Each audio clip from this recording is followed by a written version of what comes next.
Hey everyone, today we're making delicious beef cutlets. Cutlets are one of the most popular finger foods from the gorgeous state of Kerala in India. This is a spiced up and jazzed up version of beef and potato croquettes. A hot and crispy crumb coating encases an almost fluffy and light beef and potato mashup. So let's see how it's made. Welcome to Recipes Are Simple. So first off, we need to cook the beef with a little bit of garlic and spices. I have 500 grams of beef cubes, large beef cubes, adding this to a pressure cooker along with 2 teaspoons of crushed or pounded garlic. To this we're going to add 1 teaspoon of coriander powder, and I'm using generous teaspoons here. 1 teaspoon of mild chili powder, 1 teaspoon of Garam Masala.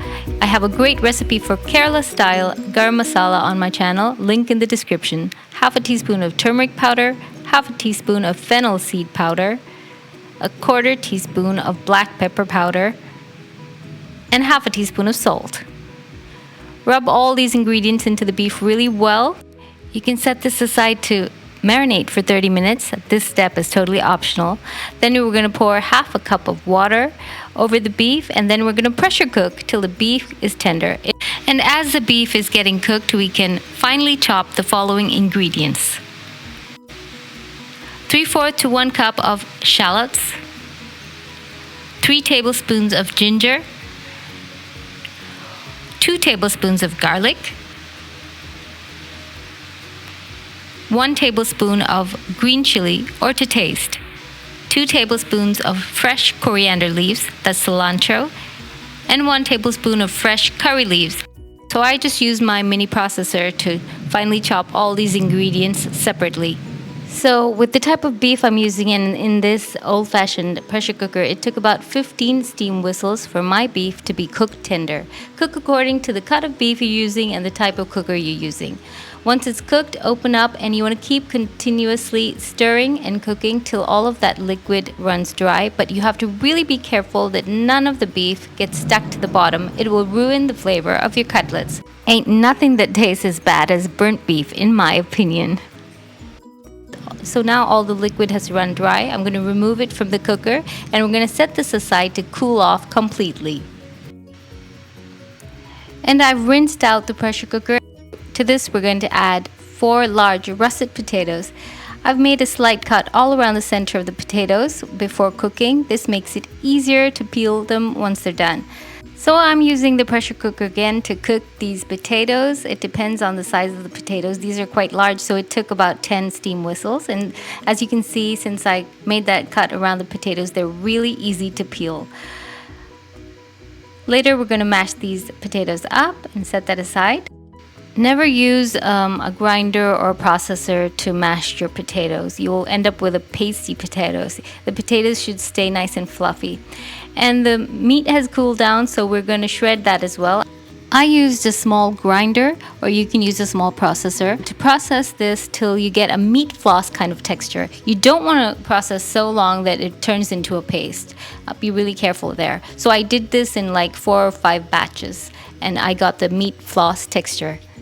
Now we can saute all those chopped ingredients, and for authentic Kerala cutlets we need to use coconut oil, 4 tablespoons, and to this we're going to add in the finely chopped shallots, ginger, garlic, saute this till just softened.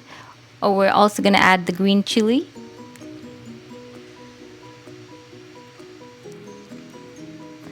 And continue to saute on a low to medium heat till this starts to turn golden.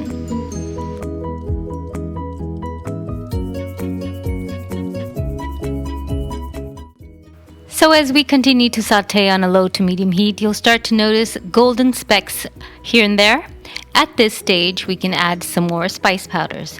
2 teaspoons of mild chili powder again, 2 teaspoons of garam masala,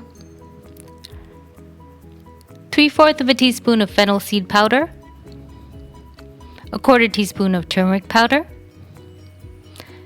and a 1/4 teaspoon of black pepper powder. So you can always adjust the spices to your taste. I sometimes add a little bit more garam masala and a little bit more fennel seed powder. So just Stir this in till it's fragrant. Don't fry the spices too much. And then we can add the meat floss that we prepared earlier. Next, we want to really toss the meat floss with all the spices and the sauteed ingredients. You want that meat to absorb the flavors of the sauteed ingredients well. After which, we can add the mashed potatoes. Once you add the mashed potatoes, add a little bit more salt for the potatoes and then start to toss it again. You want to get an even mixture of the meat and the potatoes. I find it easier to use 2 ladles or 2 large wooden forks to mix the potatoes through the meat mixture.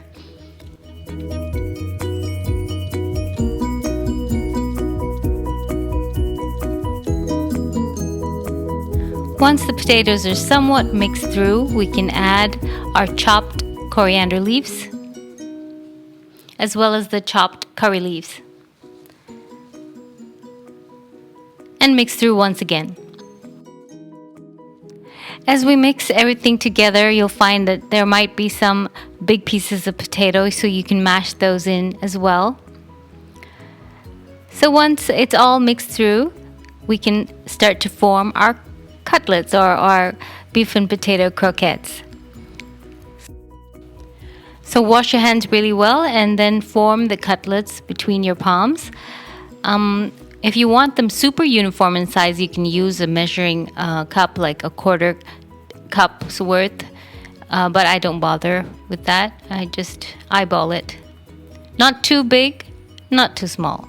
So now I've placed all the croquettes or the cutlets on a tray lined with parchment paper, and then we're going to coat them. For this you need breadcrumbs. I start off with a cup of breadcrumbs, and you'll need 1 or 2 eggs. Use 1 egg first and you can add another if you need to. Dip each of the croquettes or cutlets into the egg mixture, followed by the breadcrumbs. So when you're doing this, it's always easier to use one hand to dip into the egg and the other to dip into the breadcrumbs if you don't want the egg all over your breadcrumbs. It's easier and less messy. So I've returned it to another tray lined with parchment paper, and we can freeze them. You can place them in the freezer till they're frozen, and then you can pack them in a plastic Ziploc bag to fry later, or you can fry them immediately. Once again, for authenticity, in this recipe we're using coconut oil, just enough oil for shallow frying, and as the oil is moderately hot, we're going to add the cutlets, and you want to fry them till one side turns nice and dark golden brown. So it wasn't quite ready there. I'm waiting a while longer. So it depends on the heat of your burner, and you really do need to regulate the heat, reduce the heat occasionally and turn up the heat. You want a constant sizzle. So once they're nice and dark golden brown, turn them over and fry the next side the same way. So if you're frying them from frozen, you can add them frozen directly to the moderately hot oil and keep the oil on a moderate heat without turning up the heat, so that the cutlets get a chance to heat through to the center, or they'll be cold in the center by the time the crust gets golden brown. So we can continue with the next batch. Drain the cutlets once they're fried on kitchen paper towel and serve them while they're still crispy and hot. The beef cutlets are great served with tomato ketchup. These make an excellent tea time or evening snack. I hope you try this delicious recipe for beef cutlets.